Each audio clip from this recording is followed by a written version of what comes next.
think I owe you an apology. For what? This whole thing has kind of been a nonstop whirlwind. Waking up and realizing I lost 4 years of my life, and then finding out about Dad and Aunt Bobby, and then learning that Charlotte was missing. It's a lot, sweetheart. Which led me to track down Charlotte and Valentine in Prague, and that was a total disaster. But the point is, ever since I woke up, I've been making this about me. Well, I know it's not completely out of character, but I haven't just sat down and talked with you. oh, sweetheart, we've talked. Not about what you've been going through these past few years.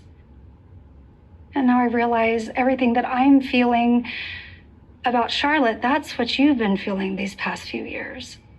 Honey, I'm fine. Because you are strong and incredibly resilient.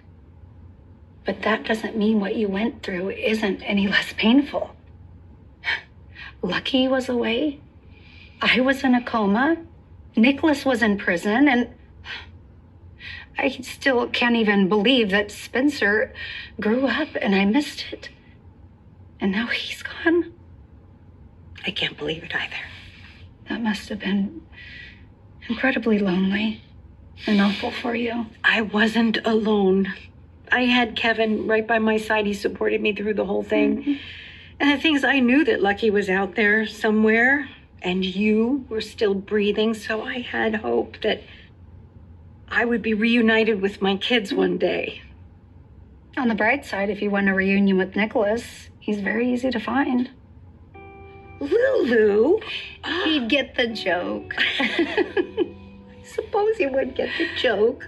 But I tell you, it was a long time there where I was really afraid that Nicholas had lost himself completely. And then one day, he showed up at my door, and he brought Ace to me, and he became willing to take responsibility and face the consequences of his actions. And I knew he'd be okay. Lucky and I will be too. Fingers crossed. Thank you, sweetheart. You and Lucky have a lot of similarities, except that you are different in an important way. I mean, you've got Rocco and you're looking forward to bringing Charlotte home. But I'm afraid with Lucky that he might be able to convince himself that we'd all be better off without him.